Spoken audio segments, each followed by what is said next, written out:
Hello, welcome to another video. Today in this video, we're going to be looking at a little bit of game theory regarding how to play out the end game.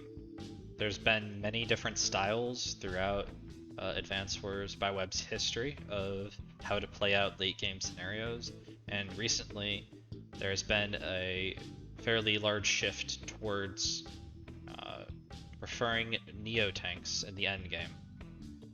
Now, what do I mean when I'm talking about the end game first? There's three parts to an Advanced Wars game. There's the early game, where you're capturing properties and you're disrupting economy with recons and such, a couple of small vehicle fights, but not too much.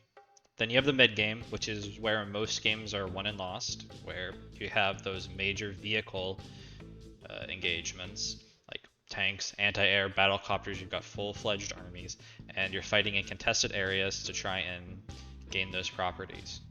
But in several games, especially once you get to the higher levels, and the tactics between both players get pretty similar, and you're not being able to just win out games from being better at taking engagements, you end up in these late game scenarios where you need some significant trump card to win the game. Now, recently, Neotanks have been fitting that slot for a variety of reasons. First is that Neotanks are incredibly broken units in terms of balance, especially in Fog. I would say they're much better in Fog than they are in Standard. Particularly because their main counter is the bomber, and the bomber is very bad if it is not built to directly counter a unit. You can't send bombers out just to kill off smaller units because anti-air are so prevalent in army compositions and usually in the backline trying to cover and overlap all the units. So if you hit something with a bomber, your opponent can very easily counter by attacking the bomber with an anti-air and getting in massive trade in their favor. For that reason, typically people prefer to build Neotanks as counters to Neotanks.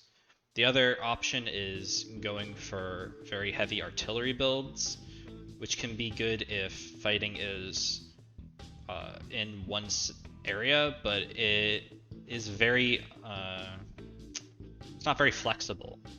And you're going to find that if your opponent can maneuver their Neotank around and has proper vision support for the Neotank, that it's going to be able to just get free hits on the sides and you're going to bleed out. So Neotanks really don't have too much of a counter, so you can use them as this sort of game ender. They help enhance other units.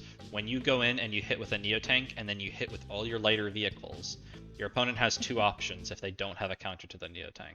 One is to run away and let all of the lighter vehicles that attacked as well as the Neotank get those free hits, or they can continue an engagement, try to trade back onto the lighter vehicles and just ignore the Neotank and let it keep getting value every single turn. When you're playing with a Neotank, the turn you reveal that Neotank, you want to play with it aggressively and preferably putting it on terrain that is more defensible, such as forests and cities. In the turn after you reveal it, you can still be aggressive, preferably on those higher level terrain, but 2 turns after, you want to use it as more of a zoning tool, especially if it hasn't gotten punished at that point. Because then at that point, you're expecting your opponent to have built a counter, and then you want to use your Neotank as a deterrent against the opponent's Neotank that you expect. If they go for a bomber, that bomber won't have a good... you want it to not have that target as well. And since those are the 2 main counters, generally that's how you want to play out the Neotank.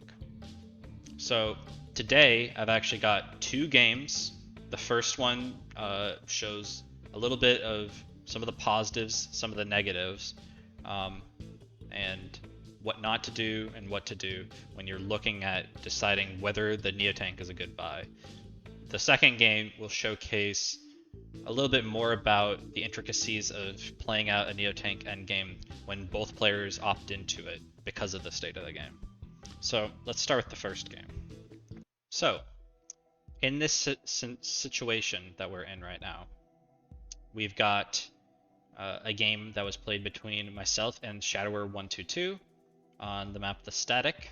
This is day 18 right now, and the current state of the game is that I have a 2,000 income lead, but I'm significantly behind on the unit value. It's the start of my turn, and I am starting down 16,000, 18,000 value. So right now, my goal is to try and keep this advantage, but trying to pressure some more. Since I'm playing as Kindle, I want to be making aggressive moves since Drake will win out in the long game. So I end up going and deciding that this is the turn that I need a Neotank. So I do that for a couple reasons. So first, I go for aggressive trades around this contested property. So I want to make since this is a very easy area for Shadower to focus his forces, since this is a property that should be owned by him if everything was played out passively, it makes this the easiest property to probably take, in theory. Now, in practice, he's actually done a pretty good job of spreading out my units. He has an attack on the top, he has an attack on the bottom, and he has sort of an attack in the middle. And with Drake spreading out the units and making me spread out, works a little bit better. But I actually decided to go for a Neotank in this situation.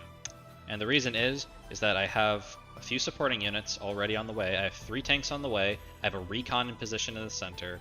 I've already got 2 artillery stationed in this general area. And I also know that this area is a very good place for combat to happen within the next 3 turns. If I posture my units aggressively in this area, I know that there are going to be engagements. These copters here are prime bait for anti-air. So when an anti-air comes and kills them, I can counter kill with tanks, I can move the tank here, and I can continue a brawl for several turns. And my goal is to have this Neotank come up this way, get onto this city, and then exert pressure around this area. Because the one thing with Neotanks you want to know is that you want that Neotank to get value as soon as possible. You don't want it hiding around for several turns, sitting in the back lines, not really doing anything. That is an entire turn's value of income that you're putting into a unit. It needs to get work done ASAP. Otherwise, lighter vehicles are going to outmaneuver you, get more value, and your Neotank is going to start losing the support of your lighter vehicles. Because Neotanks are only as good as the vehicles that surround them. On their own, they're very weak and prone to getting trapped, prone to just not being able to find the right targets. It can get really tough. But I decided to go for it here because I see that I probably will have enough support and there will be a fight in the area. So we're going to skip a little bit ahead. Just normal engagements. I continue to engage in the center. Move my Neotank over here. And I do this because I have a good read about the intel that he has in the area. And it leaves it just out of range, but also that it can cover a wide swath of my army. So when Shadower does go in for an attack, this Neotank on its first turn will be able to get a hit, and preferably against this medium tank that I've seen. He has a good strong assault on the bottom that isn't countered, but I want to preferably play around my Neotank rather than focusing on other fronts. So he goes in and gets a couple kills. He's got a pretty strong force in the center, but look here, Neotank comes in, one-shots the medium tank. I'm down, even after that play, I'm down 20,000 because previously Shadowr has been outplaying me at pretty much every stage in this game. He has a less aggressive CO, but just by taking better engagements earlier in the game, he was able to accrue a lead. But this is where you can really see the value of the Neotank, because despite being down so much, I'm actually able to turn the game at least slightly into a more favorable position. I have plenty of supporting vehicles. I've got 1, 2, 3, 4, 5, 6 supporting vehicles in the area that can fire alongside a Neotank. So he has to decide, do I want to take this engagement into the Neotank, or do I want to run away, since you can see on his side he has a weakened artillery and a bunch of tanks. So every turn he takes an engagement in this area, the Neotank will get a confirmed kill and there will be no consequence. And as I said earlier, the turn you want to be aggressive the turn you show the Neotank, and then the turn after preferably, and then try to be a little bit more passive. However, there can be some exceptions, such as in this case, where you can be aggressive maybe one turn more, because killing off a medium tank typically means that your opponent doesn't have another tech up that can challenge a Neotank in the area. Especially on these lower income maps. If you're playing with like 28,000, the calcs start to change a little bit more, where you're expecting more tech ups, but when the income is the same cost as the Neotank, you're probably not expecting multiple larger units. You're expecting lighter vehicles. So he does take the option of continuing the brawl because he doesn't want to let all these lighter vehicles get free hits, and he can get the Typhoon, which is great. Weakens up my position, and as you can see, this also weakens up the usefulness of the Neotank. Since the Neotank is one unit itself, it can kill off a tank. Okay, kills off a tank. What else do I have? I have this tank here, this artillery, and then this weakened artillery that can support an attack. It's a lot weaker than having 6 or 7 vehicles also attacking with a Neotank. So doing this is a good option to fight against the Neotank in this situation. This still does mean that my Neotank can get a good hit. I keep it on the city because I want to make sure that it's safe. Even from weakened artillery, I think a Neotank on a city will take the hit, and then it'll heal back 2 health, and it'll be perfectly fine still. So I'm not worried about artillery. I'm not worried about any other answer. So this is just a free hit I can get. I reveal some units, kill up, use all my other vehicles to try and support this Neotank attack.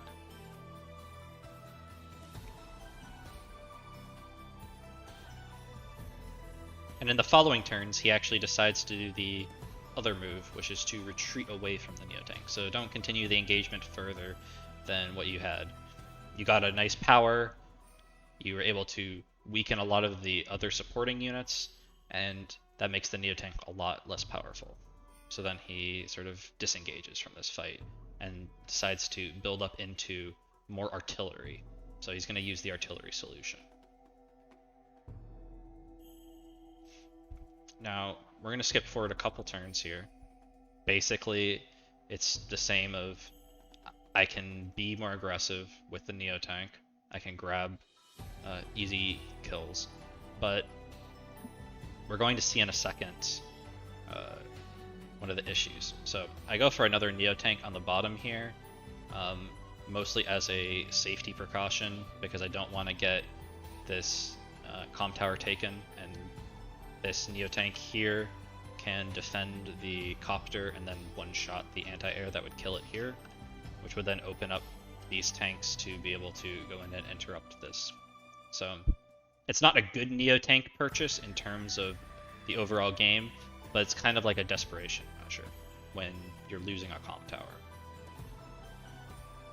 So he is able to actually shoot this Neotank here because I don't have a lot of great support, and I didn't see this artillery on the turn. This tank moved after the Neotank. So here, we're going to go back. Instant replay of what never to do with your Neotank. Never do this with your Neotank. Please. This is... I felt so good about this game. I was just going crazy, and then I just forgot my fundamentals. Right here, I moved the Neotank very far into his side of the map. So basically, you can see that you can draw like kind of a line down. This Neotank is 3 spaces into Shadower's land, and then he also has no support. Look at my units where they can support. I've got 2 tanks, and these tanks are not able to help support this Neotank if it gets trapped, because these 2 spaces, I won't be able to break the position. This 8 HP infantry is out of range. It can reach here, so if the Neotank was to move here, for example, it's possible that I could use a tank and an infantry to open up a position if there's an infantry blocking. But as of now, this Neotank is completely unsupported and very prone to getting trapped. And you do not want your Neotanks to ever go into areas, especially in your opponent's side, without support. It's like the main focal point of what I'm trying to teach, is that you do not want to fight with Neotanks without lighter vehicle support. They give vision, and they also give other opportunities to find attacks and more value out of your Neotank's pressure that it provides. So,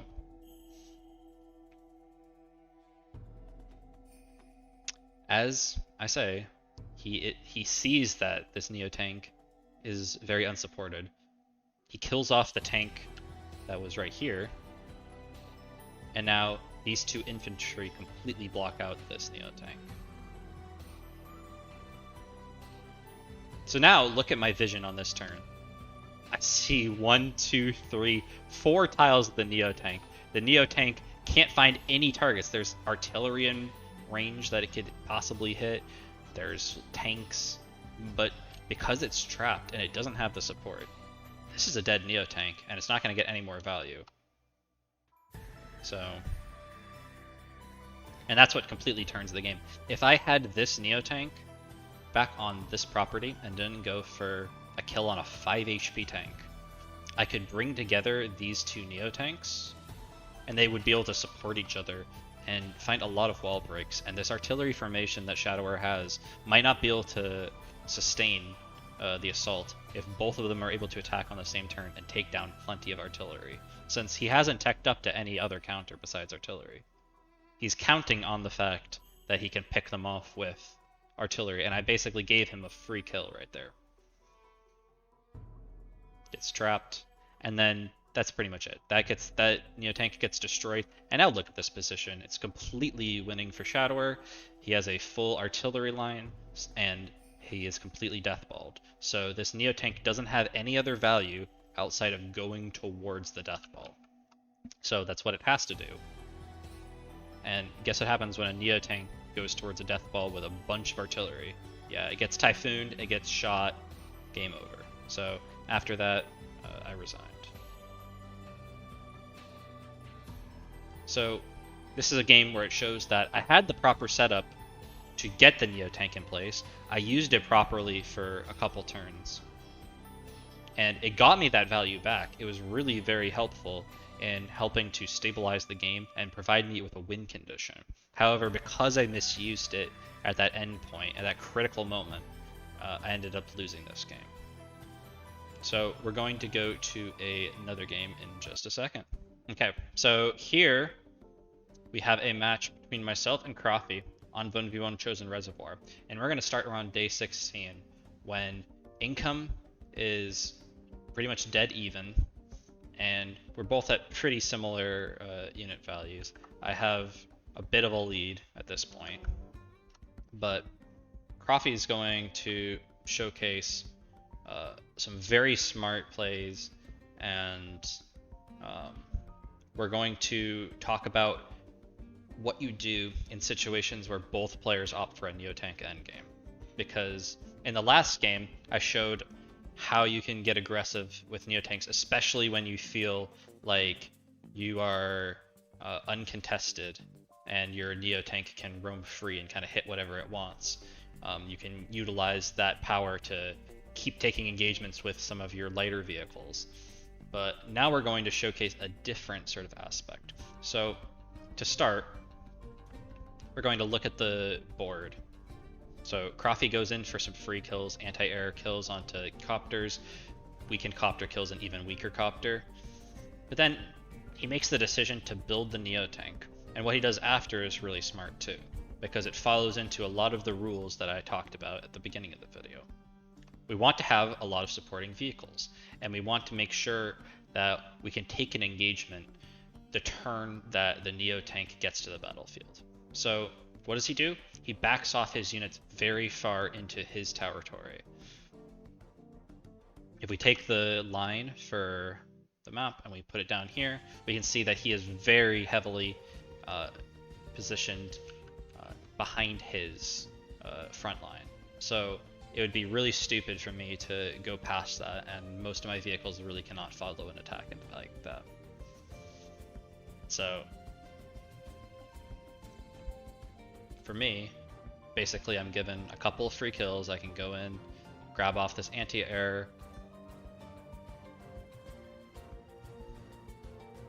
and for me, I also see a similar situation where I have a lot of supporting vehicles that are lighter vehicles, and I'm getting nothing done because he just backed off. So I want to have some kind of trump card as well, so I go for a Neotank as well.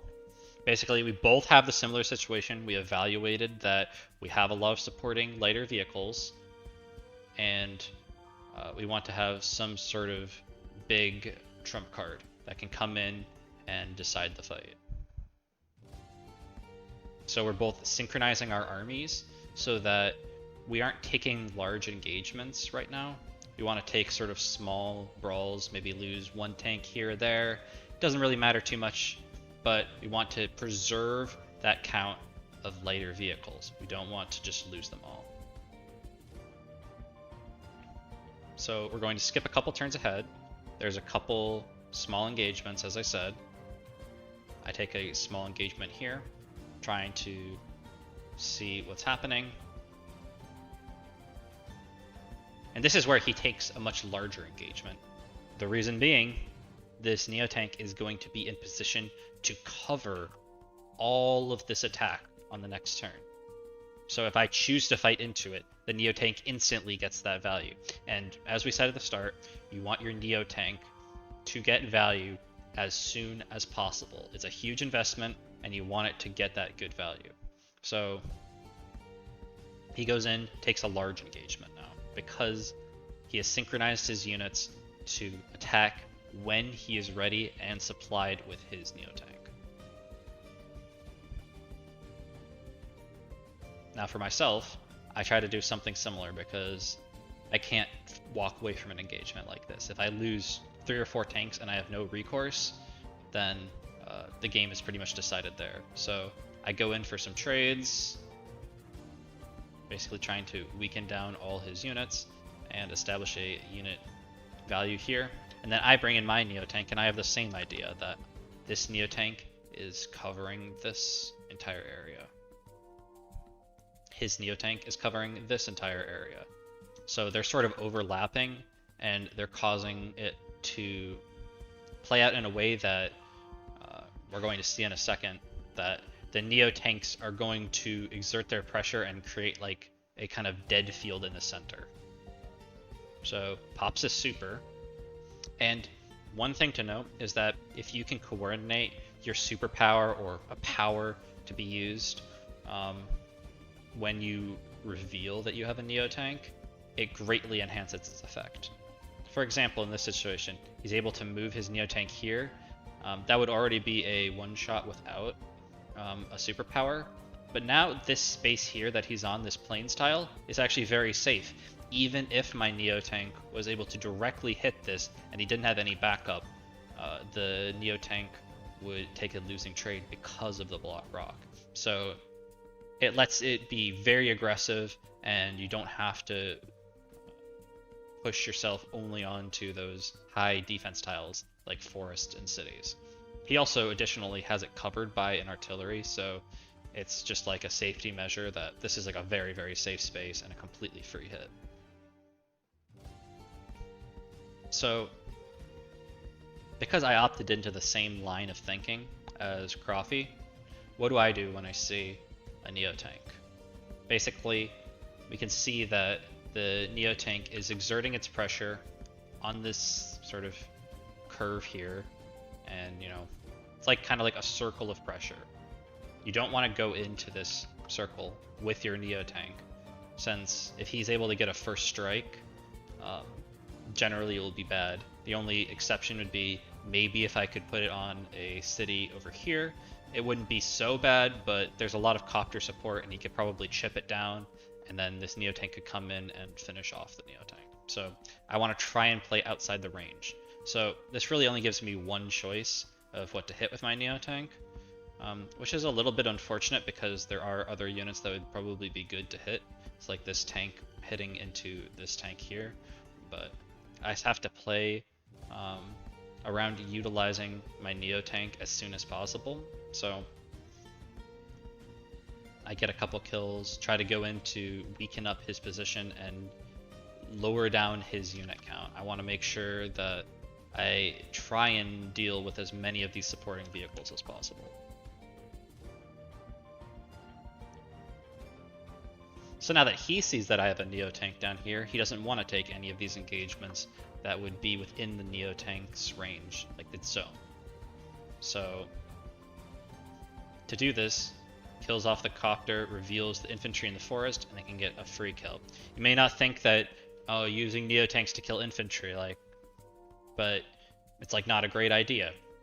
But you're taking the small leads, you're picking them apart piece by piece, and you want to make sure that when you're using large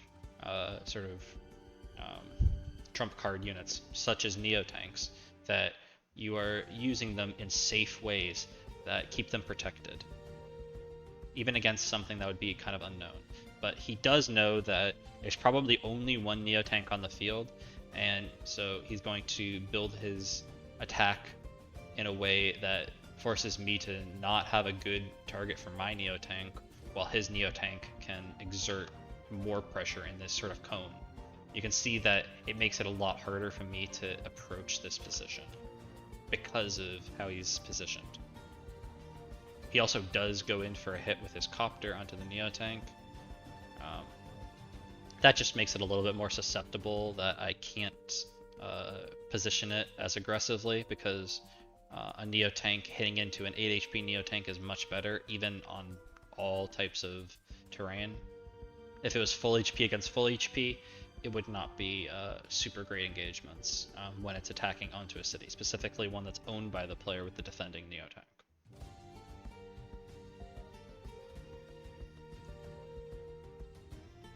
Now I go for a side slip, and I'm trying to basically weaken the power of this Neotank by killing off a lot of the lighter supporting vehicles. So I can reveal this tank, and then I move in with mine, hit this copter pretty hard, go in to try and kill off all these infantry. I want to reduce the Neotank's vision, and I also I want it to not have great options to attack. And then here you can see that this sort of provides a nice field that I'm covering, where if he decides to attack with a Neotank, he better make sure that it's safe in some way.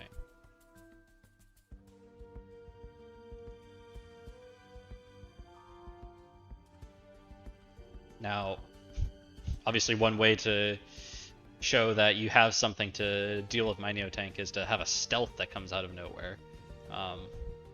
Typically when you see a stealth, you know that your opponent's invested a lot into that, and it doesn't do a lot of damage each turn, so you want to usually back off the turn you see a stealth.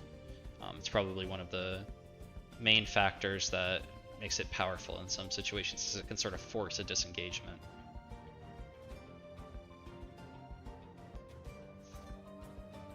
So I do disengage from this position.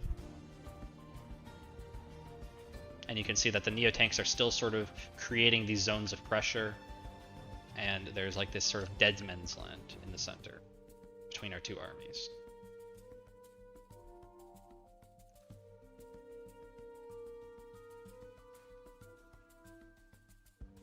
Now, this is mostly what I wanted to go over in this game, is that when you both have Neotanks, you want to position them in ways where your Neotank can support your other vehicles, but also be out of range of your opponent's Neotank. Whether that means you're walling it up, like in this situation where I have it walled up, it's in range, technically, of this other Neotank. But it's very unlikely that he'll be able to get a good hit onto this Neotank, considering his army composition here. And it's also got an artillery covering one of the sides. So you want to make sure in Neotank versus Neotank situations that you're playing safe with them and using them more to zone the other Neotank rather than going way over aggressive and getting them killed. And then you have a Neotank that's on the prowl, like in the first video. So if you want to know what ends up happening in this game, I end up resigning because Crothy just plays this way better at the bottom.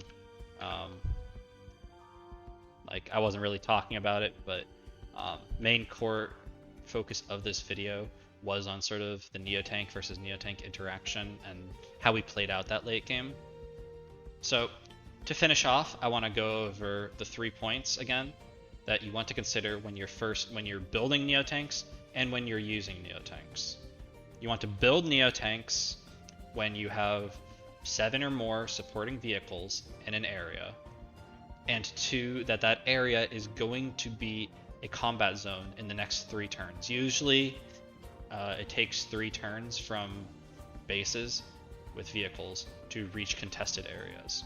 So you want that Neotank to get value as soon as possible. Remember that this is a heavy investment. It is a lot of your value for the turn. It was all your value usually on most maps. This map is a little bit higher income, but it's still almost all of it. And you want to use it to enhance your other units. You want to let them attack as well alongside the Neotank and use the Neotank's strength and zone that it exerts to then force your opponent into either extending bad trades or backing off and ceding a loss on an engagement.